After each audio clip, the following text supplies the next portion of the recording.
Welcome! I'm so glad that you dropped by. I'm Anita with beandesigns.com, and I'm here to help you create awesome digital scrapbook layouts by sharing my layouts with you. This is week 27 of my 52 DigiScrap layouts in 52 weeks using GIMP, which is a free open source Photoshop alternative. I'm really excited to share this layout with you. I've been playing with the path and text tools here on GIMP, and I've come up with several different ideas to use them on digital scrapbook layouts. I'm actually using a couple of those ideas on this layout.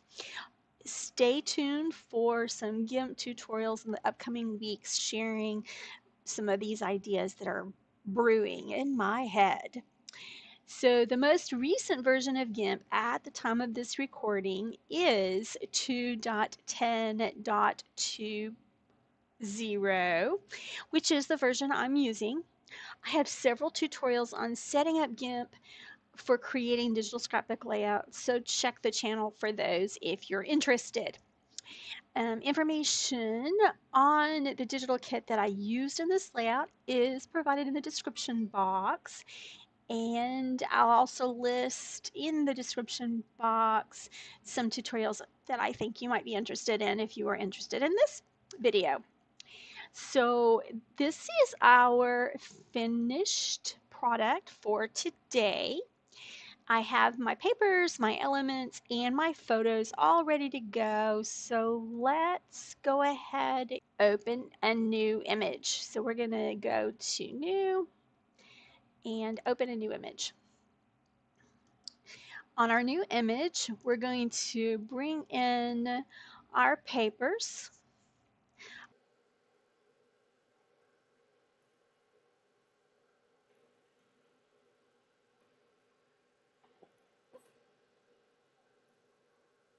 Now that we have all of the papers on our page, we have our background paper and the three papers we're going to use as accents. I'm going to pull in and place on our layout image the two photos.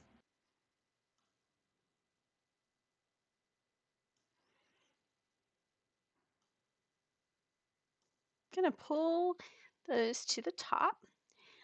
Make the top one active, and I'm going to use my scale tool, and I want this one to be 5 inches tall, and I kept the aspect ratio locked so it will alter it evenly. The image will maintain its aspect ratio. So we have our two photos. Let's put her on top of him. There we go. And so make the blue paper active. I'm going to use the rectangle select tool. Make sure it's not feathered or rounded. And I'm going to draw a rectangle. I'm going to invert that and delete all but the rectangle piece on all three papers. Then I can use my move tool and drag them around. Let's put this one a little higher, this one here.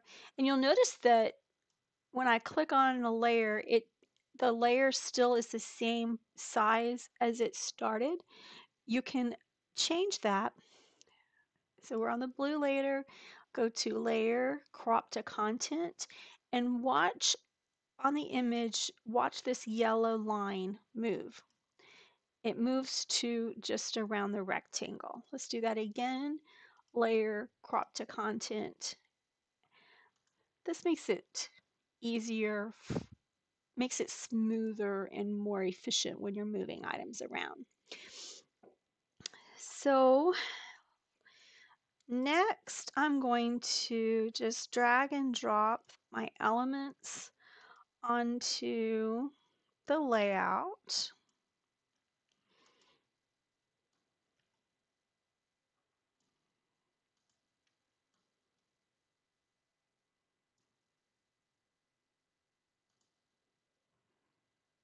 Did I already put that on? Everything is showing up underneath. Let's move that. So, ribbon,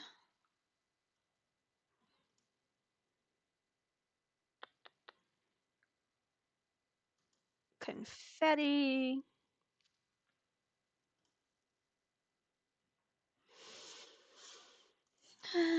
That's on there, I believe.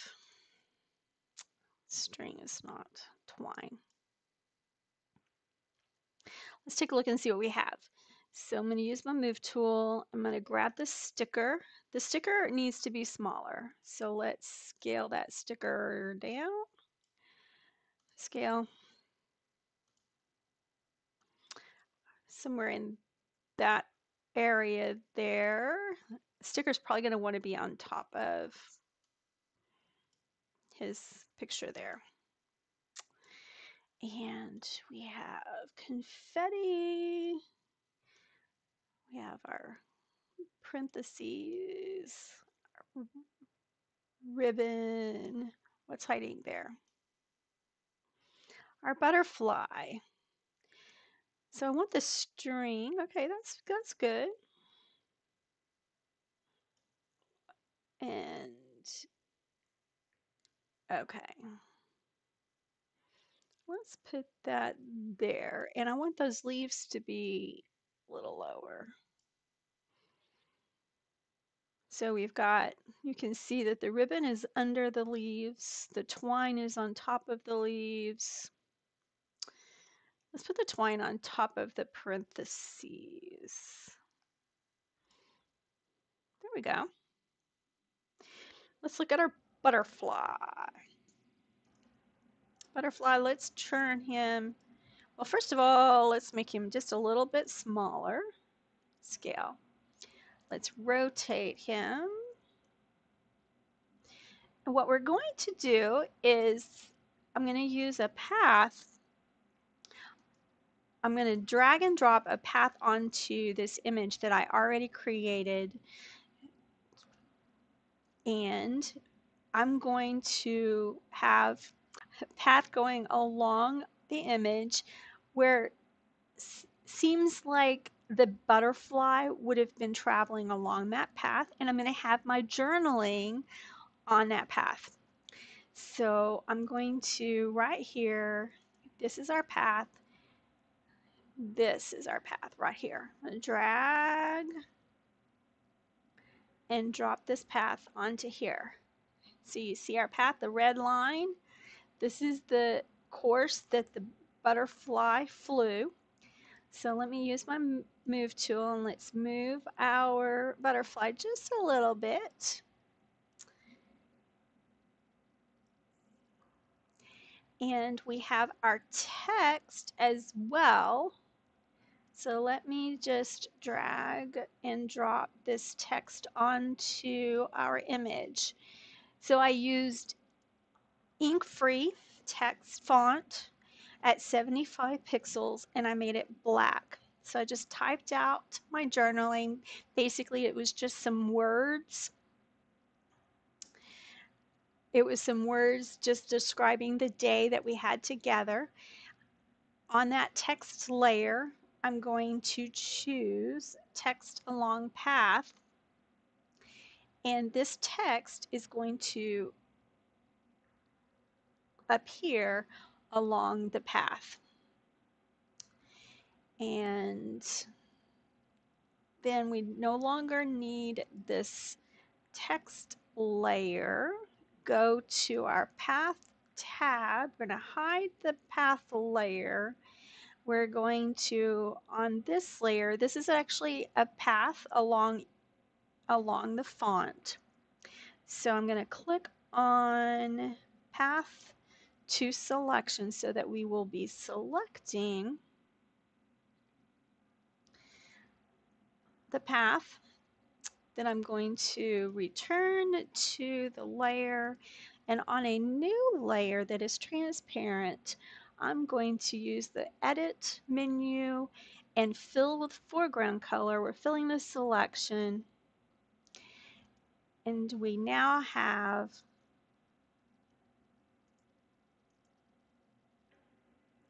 a path that the butterfly has been flying in on this path, and we now have text along that path. That's pretty cool, huh?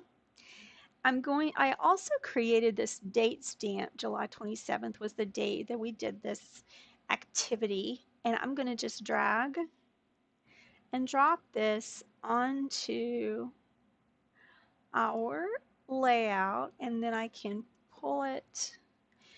That's not what I wanted to move. Let me get there we go. Just drag and drop it. And I want this to look like a stamp. So right now it's very solid. So I'm just going to grab my eraser tool and a very non-dense brush, and I'm going to just kind of erase away portions to make it look kind of like a stamp. And that is the basics for my layout. I will come in and add dimension to the layout as always.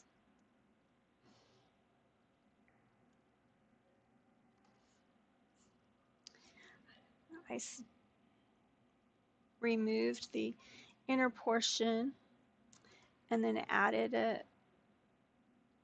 edge to the outer edge, and I would do that, add my dimension to my papers, add ink the edges of my photos, add shadows to my elements, and the end result is this right here. Here's our end result. I would come in and save this image in the native XCF format, which is the GIMP format, so that I could come back to it and make any changes. As you can see on this image, my path was a tad bit different than the path on the one that we just created. So if I wanted to go back to this one and change my path so that the wording, the journaling actually comes up closer to the top, I could come and do that, because if I saved it with all of my layers, I had that ability. Then I would save it as the JPEG at the full density of the 300 pixels per inch so that I can print it in a nice quality format to put into my yearly album book. And then I could reduce that JPEG image to a 72 pixels per inch so that I could share it digitally. You don't have to have such a dense resolution when you're sharing electronically as opposed to printing on paper. You know what? I forgot to do something on our sample. I didn't put on the the photo prongs. Let me show you what I would do with this. So the photo prongs, they're very large, overwhelming for the photo. So I'd scale it down to be a better size, and then I would just duplicate it 3 times. Put one here and one over here, one up here, and one. Now let's see, let's put one here. Rotate.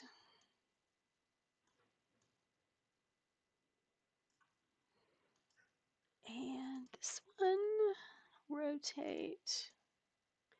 So when you do have the rotate tool or the scale tool, you can grab the center and move it. Well, that didn't work very well. Let's put this guy over here so it's not right on her face. And this one, rotate.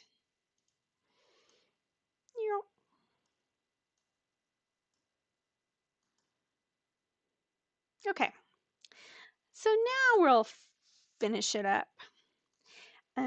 For details on doing the path to text, the text to path, creating a path and then putting text on it, or even the date stamp, um, be on the lookout.